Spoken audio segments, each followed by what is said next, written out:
I've known my next guest since the early 2000s, when we worked together on an e-commerce platform for his merchandising company. We connected again after he moved to Vietnam, where he was teaching e-commerce, business, and English language at a university in Ho Chi Minh City. He was part of Teamscāl for a number of years before moving on to a cutting-edge AI company, and in the last year he's transitioned to the entertainment industry by building his own production company, Dark Escapes Media. In between all of this, he plays bass, enjoys metal and live music, and lives with his wife in Ho Chi Minh City. Please welcome Paul Leonard. This is the Nerd Out of Water podcast with Michael Lobb.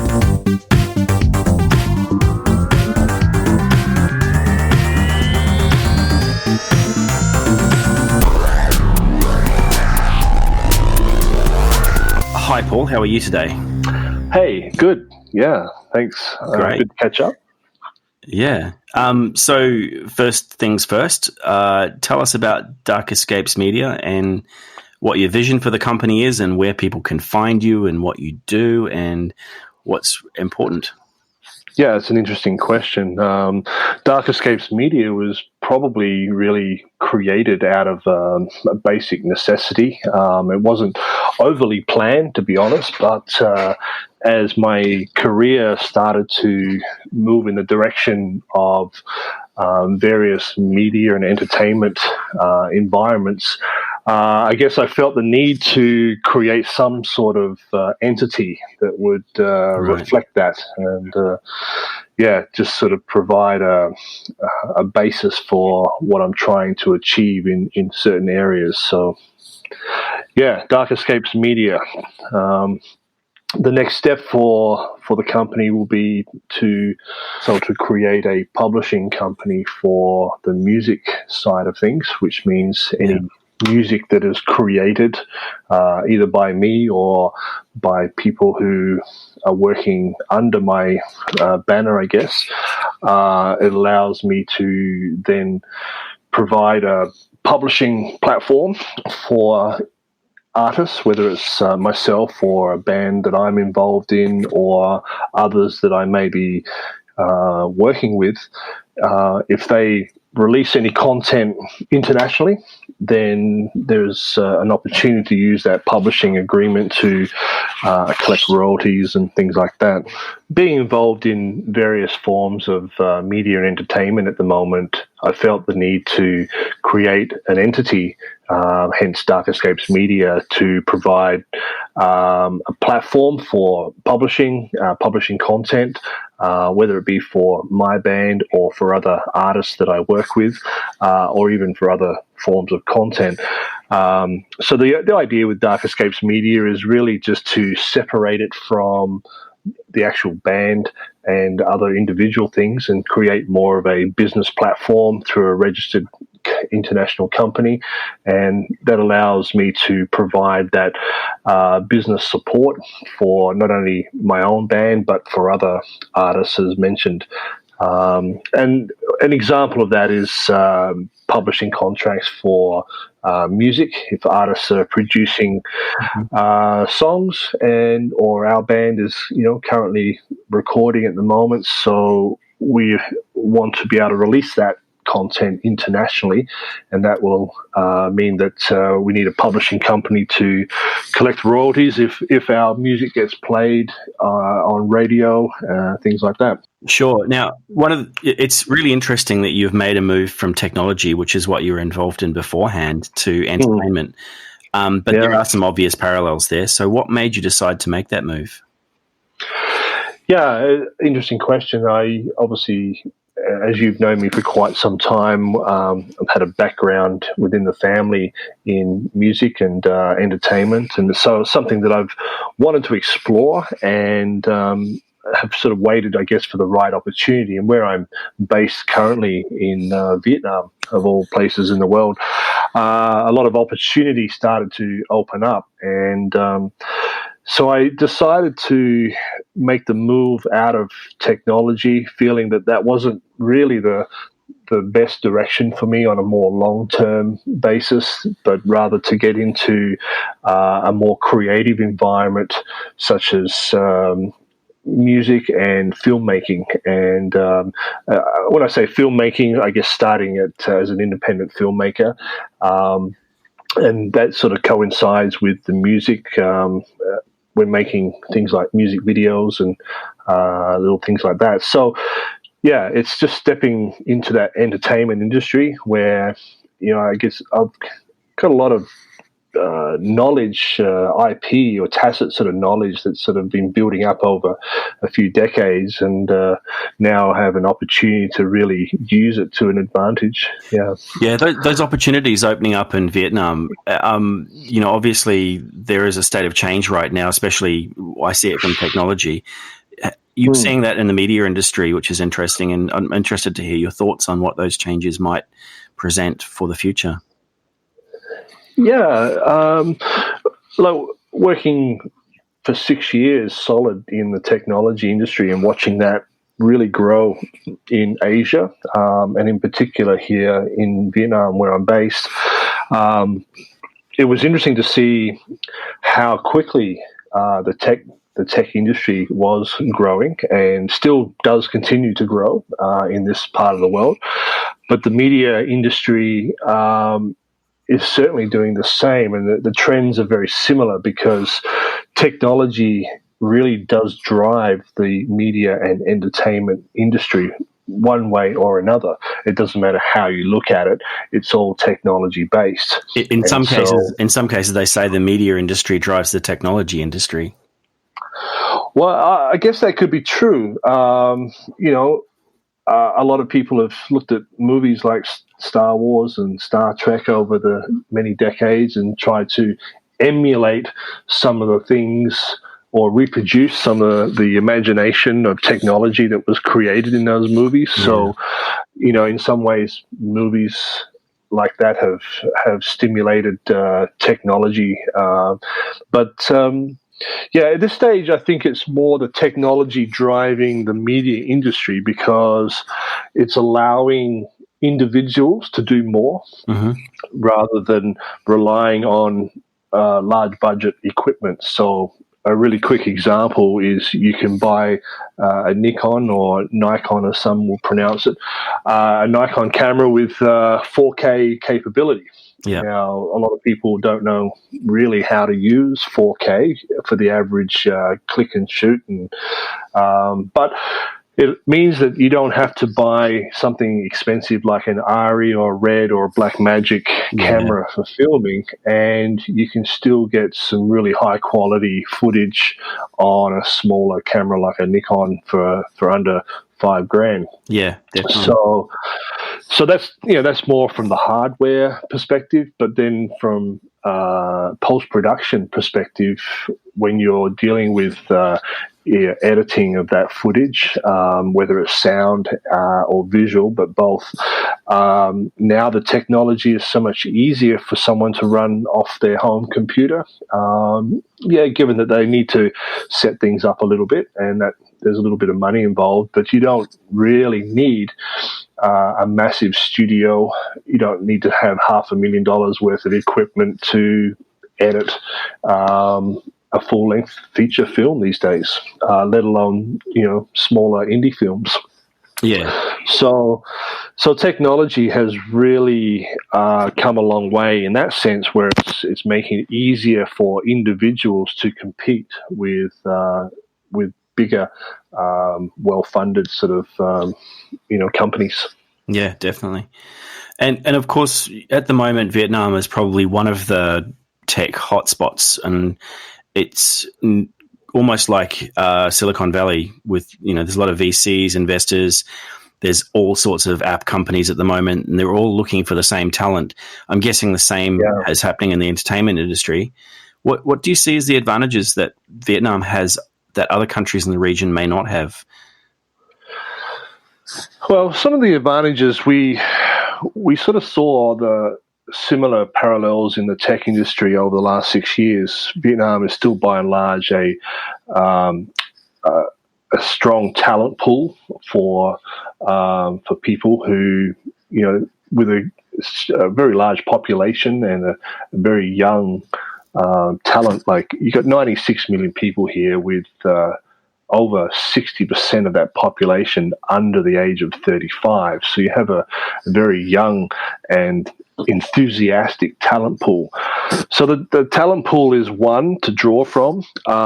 Secondly, it's still a fairly low-cost labour environment, although that is starting to rise quite quickly in the last couple of years. And I think by the time we hit 2020 and 2025, I don't think Vietnam will be a low-cost labour environment anymore. There'll be parts of it that will still be low-cost labour, but not as it's been renowned for the last 10 years. Strategically, Vietnam's actually really well placed within Asia, and with the development that's been happening in Saigon, or the Ho Chi Minh City, as it's officially named, it's very well, located throughout Asia, and it's a very stable environment in which to work. It does have the latest technology and fiber optic internet, and quite often when sharks haven't eaten it, the internet there is better than the NBN here. Right. And, compared to Australia, which is a developed country, so without getting into political issues, Vietnam does have a lot of stability in this part of the world. And they're trying to, when I say they, the government and so on, are doing a very good job at competing with the larger cities like Manila, Singapore, Kuala Lumpur, and Bangkok in particular. Not to mention, further north, we've got obviously Korea, Japan, Hong Kong, and then China. So Vietnam sees itself as smack bang in the middle of all of that, and it's either catch up or, even where possible, get out in front, or get seriously left behind. Yeah. So speaking of the region there, and without getting political, of course, there's a trade war going on at the moment that could really benefit Vietnam in terms of factory-produced goods. What do you think? How do you think Vietnam can compete against, or Vietnam-based companies, whether they're foreign or local? What can they do to improve in how local workers are treated and how they are paid, and compete with the rest of the world, especially?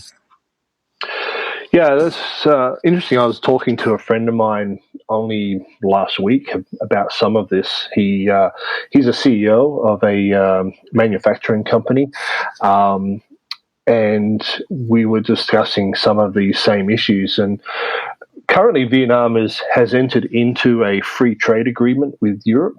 So there's enormous benefits there for Vietnam at this stage. To trade through to Europe, while this other war between China and America and that is sort of going on.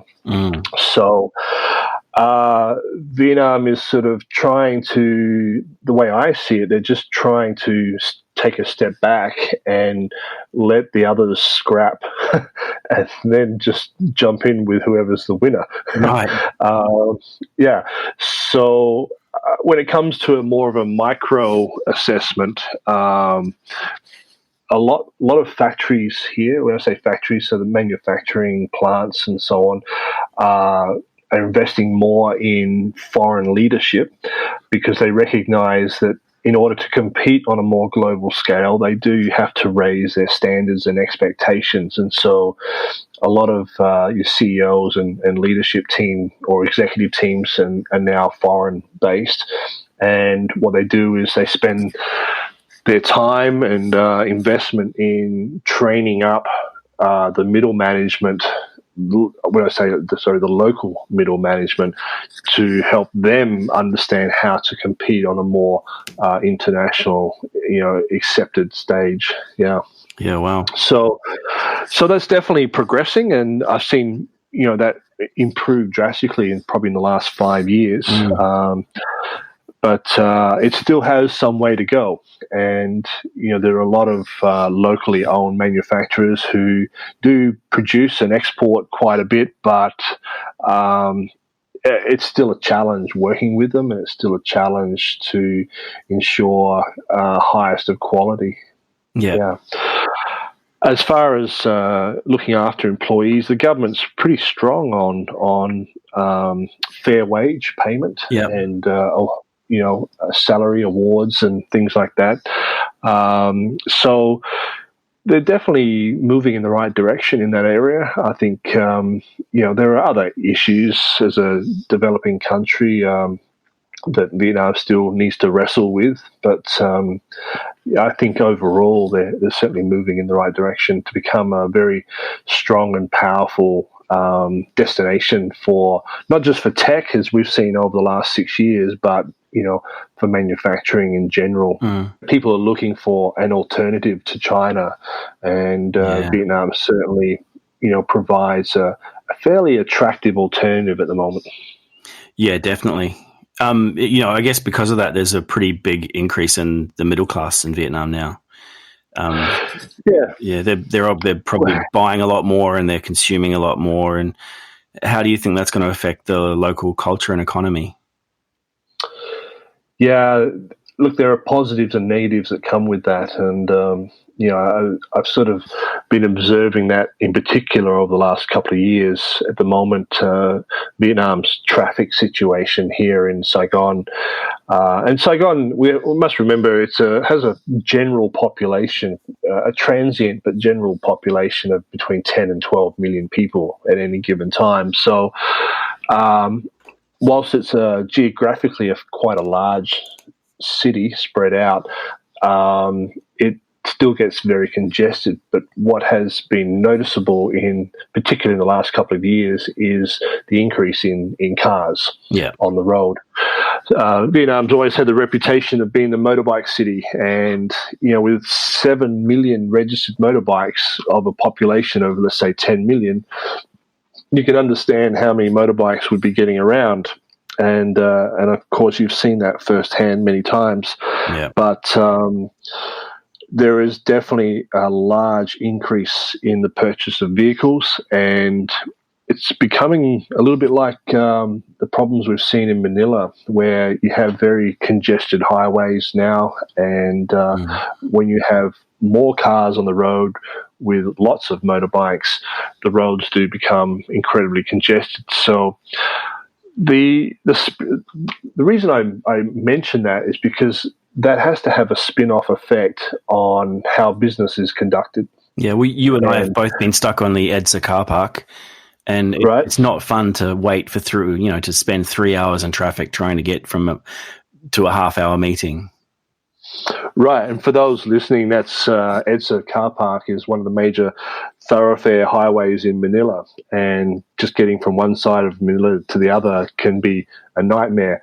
And Vietnam is starting to move in that direction, which is scary. Now, the government's been working incredibly hard on trying to get some underground and above-ground rail systems in place, and they're a couple of years behind, but certainly once they are up and running, they will make a significant difference, and with the tracks they have planned for the next 10 years. But the problem is that young people are having to spend more time traveling, which means they're not really as productive as they would be in the office. Too many people think that they must work in District 1, and that's a status issue for a lot of Asians. If District 1 meaning the central hub of the city, so everyone wants to travel into the center of the city to work in big buildings because they feel like their status is improved in that sense. But it means sometimes they're going to travel an hour to hour and a half in heavy traffic, and they're not as productive in that case. So there's an IT park. Where's that? I can't remember, but you mentioned that it was an IT park. Yeah, out on the sort of far north of the city, past the airport. Known as the Hoang Chum Software Park. Okay. And that's been around for probably, I used to work out there 10 years ago, and it's really only been about the last 7 years that it's become a very strong tech hub. And I think from memory, it now pulls around 2 to 3, maybe up to 5,000 employees. Okay. With various technology companies. But unless they're living in that sort of general vicinity, it's a nightmare trying to get out there. Right, because they've still got to go through the center of the city to get out there. Is that right? Well, for some they may have to, and that's very difficult. Yeah, crazy. So yes, the middle class. Just sort of coming back to that, the middle class is definitely improving, and more kids today have money to spend.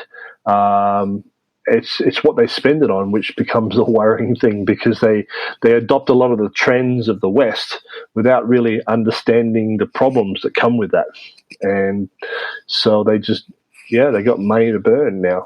Yeah.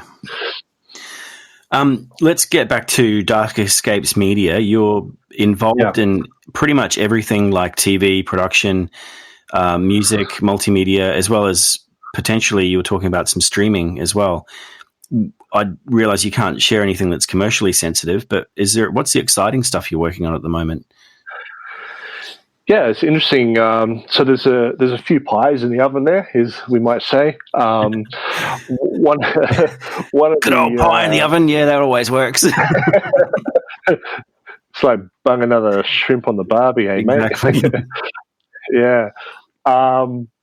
Look, I guess the two main areas that my focus is drawn to at present is my own band, which is starting to really move forward in a suitable direction.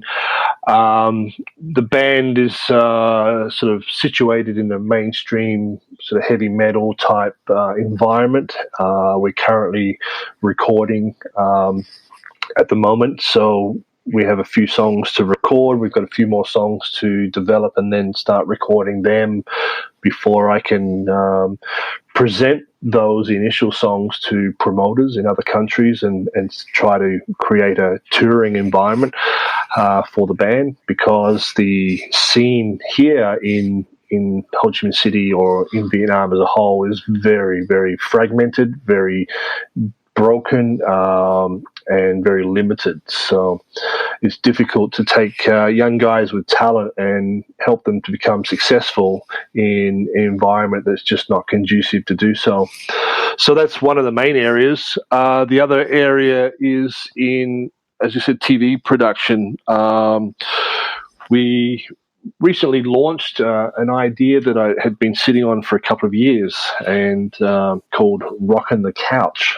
And the idea behind Rockin' the Couch was to promote the local music scene to an international audience through either video streaming, obviously YouTube, social media, things like that, but also to provide a platform for the young local musicians to hear from some of the more talented and experienced musicians. I don't like to call them the stars, because they're not that successful. They might be big here in the country, but outside of the country they're nobody. But however, they do possess a lot of experience and knowledge, and if we can sort of extract or elicit some of that in our TV production and provide something to the young kids to look up to and aspire to, something that might encourage them to pick up a guitar or a microphone or a drumstick or whatever and just have a go. So it may help to fix some of that fragmentation you're talking about as well, by providing a central hub of people who you can interview to say, hey, these guys have made it in the country. These guys are touring at the moment. This is what you can aspire to be. So let's all join forces and actually have an industry rather than just have our own little thing going. I hope so. I really do hope that some of the things that I'm trying to implement will start to unite different areas of the scene here, and to try and sort of repair that fragmentation. But it's very hard. People in Asia tend to have a very individualistic attitude, and trying to get people to work as a team is difficult as it is. Let alone sort of come together on a bigger scale. So, but look, with anything, it's small steps, and Rockin' the Couch has the opportunity to promote the local scene, and sort of help young bands get some exposure. If I can just give a quick example, a little story. My wife and I went to a gig only a few weeks back, and there was a couple of new bands that played that night, supporting a couple of more experienced bands. And I walked in, and there's, as generally happens, you get like a few people who say, come and say hello, and and you shake hands and meet and greets and stuff. And all I want to do is get to the bar and grab a beer. So anyway, I sort of get through the crowd, and after shaking hands a few times and stuff, and I get to the bar, and this young kid, he just sort of stands there and looks at me. And I thought it was a bit weird at first, and then he sort of leans up against the bar next to me. So, okay, next band comes on, and I'm just sort of leaning back, having a beer, watching the band. And then but after their first song, he turns to me and said, "What did you think of that song?" I'm like, "Oh, yeah, it was okay. It was a bit messy. I thought they could have done a bit better with that one, and I gave my reasons why." He says, "Yeah, I agree with what you're saying." And his English was okay enough, and we're in a loud environment, so I could just understand him. And anyway, after a bit more conversation, this sort of happened through in and out of a few songs, and then eventually he says, "You're the guy on Rockin' the Couch." I'm like, "Yeah, that's right." And I said, "Have you been watching our episodes?" He says, "Yeah, they're really awesome, man." And I'm like, "Oh, that's good, thank you." And he says, "I hope my band can be on Rockin' the Couch one day. We'd love to be on there." Great. And and that really, he had my attention more then than he did before. But but look, I was really encouraged, because here's a young band, and I have heard of his band, but I haven't seen them yet, and we had just missed them. Okay. Because we arrived a bit late. But, they've seen what we're trying to do. They get it, and they want to be a part of that. And so there's a lot of encouragement in that. And we get a few people that comment on that. So that's something that sort of keeps us going with it. Yeah. Wow. With no budget. At the moment, we have no budget, so we're looking for sponsors. Yep. How can people find out about it? Well, Rockin' the Couch, it's simple. You go to Facebook, and there's a Rockin' the Couch page, Facebook page, and also Dark Escapes Media. But most importantly, the Dark Escapes Media YouTube channel has all the Rockin' the Couch episodes. And we can be contacted through there or through any of those mediums. But, getting sponsorships would be great, because that gives us a bit of budget to really double or triple our efforts and improve our quality and take it to another level again. Yeah. So they're the two main things that I'm really focused on at this stage. Great. So there's three questions that I'm asking everybody, and I'll ask them they're aimed to try and understand more about technology than media, but I'm happy for you to answer them in the media space. Do you have any predictions for the future of your industry? Yeah, it's tough. I don't have a crystal ball, so predictions is a tough one. Look, I think one of the interesting things is there's going to be a very big shift from cinema to home theater. And this is something that my production partner and I sort of constantly explore, because where do we want to invest our efforts?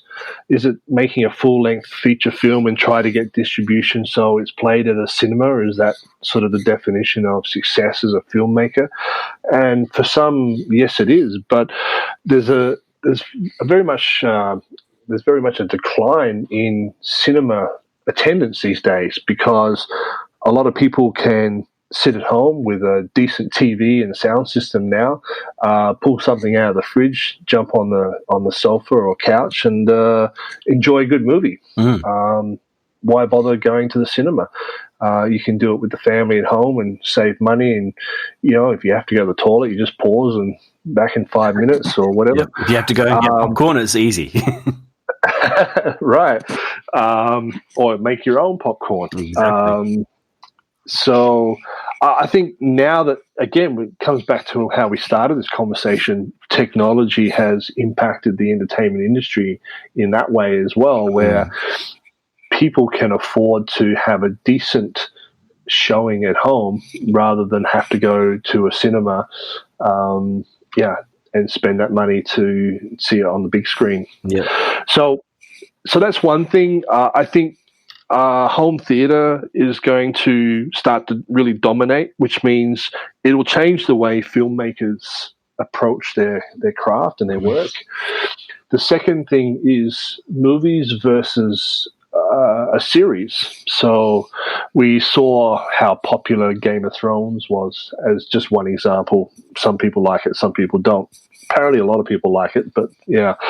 But a lot of people tend to gravitate towards something where they can watch 10 or 12, sometimes 8 episodes rather than just one movie. And then the movie's done and they've got to wait a year or two for a follow-up movie, if there is a follow-up movie. Whereas, they can sometimes watch a whole series in a week or a day, depends on its availability. But the story is a lot longer. You're sort of getting around 3 to 4 movies in one season. So I think there's going to be a much more of a shift in trend towards seasons, which we've already started to see. So making movies is now left to the big budgets, and like we've seen with the Marvel comics and DC comics, movies, and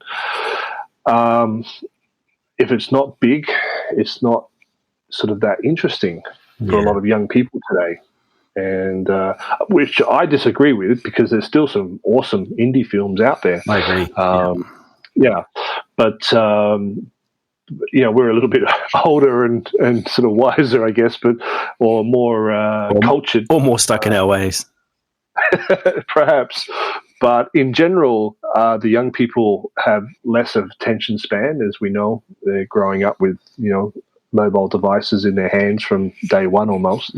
So they're looking for constant stimulation, and a season of 10 episodes provides that more than just one solitary movie.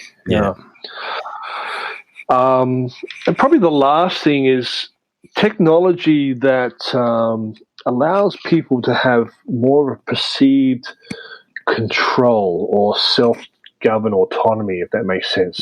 These days, people want more and more control of their environment or control of anything, really. And so I think where technology provides them that will be soaked up, and I think that's where a lot of investment will take place. How you define that, I don't know if I can break that down too far, but we always hear about holographic images coming out as the communication of the future, or for display and so on. But I think people are looking for tech that gives them more control or perceived control. So are you talking about things like how blockchain will help people keep money in or out of the system, so to speak? Right. So they can have more control of their currency, and sort of wrestle that control away from the banks, whom they don't trust. So, that's probably a very general example. What, if anything, would you do differently in your career if you had a chance? I would, when I look at my sort of position in entertainment now, and when I say that, it's really at the doorstep. It's very humble beginnings at the moment. I sort of think, well, why didn't I get into this earlier? And I would have loved to have got more deeply involved in what I'm doing now, maybe 10, 15 years ago. But then at the same time, I wouldn't know what I know now. So the years I spent, working in technology industry and other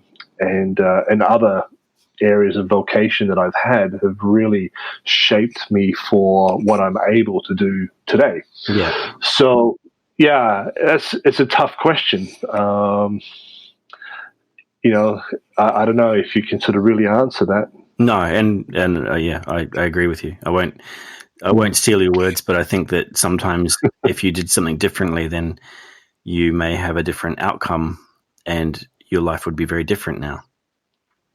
Yeah, exactly. I'm a big believer that I'm right where I'm meant to be in the scheme of life, and however people want to define that. But I am where I'm meant to be, and I'm doing what I'm meant to be at the moment, and I'll continue on that path until such time something either causes a change in direction. I mean, we learn that in sort of physics as well. But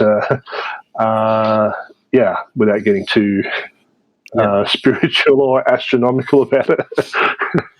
If you weren't doing what you're currently doing, what do you think that you would be doing? I'd probably still be involved in technology to some degree. Certainly in areas of digital marketing and SEO, they were sort of areas that I had developed sound skills in, but not out of a sort of a real interest. I was really doing those sort of things because I could. I was okay, or some might say I was good at it, but simply because I understood it, maybe better than some other people. But it wasn't something that I thoroughly enjoyed, that would get me up every day. Yeah. So if I wasn't doing what I'm doing now, I don't know, probably sit down, watch TV, find a way to make money to sit down watching TV. Which is pretty much what you're doing anyway.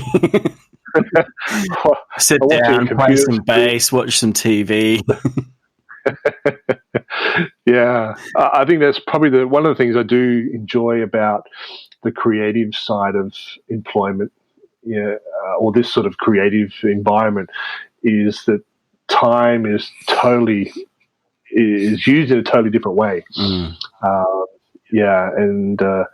There's stressful times, and there's the stress of of creating the income to survive, and you need to sort of wrestle with that at different times. But on the other side of it is, playing music or being involved in music, or going out and making a small film, working on post-production, and then seeing this sort of end product at the finish line, has its rewards. And but that's the same in anything. I know in technology, building a product and being able to hand over a finished product to the client, and you have some sort of sense of achievement and reward, especially when the client's happy and pays up.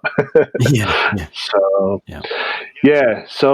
I don't know. I mean, if I wasn't doing what I'm doing now, I think the only other thing is my wife and I would probably head to the country, live more off the land, escape the busy hustle and bustle of cosmopolitan cities, and maybe work more with locals and helping people with the skills and knowledge that we have, Yeah. Great. Well, it's been amazing to talk to you today and listening to your journey through your career and the things that you've been doing over the last over the last year or so. Once again, thanks very much for taking the time to talk to me.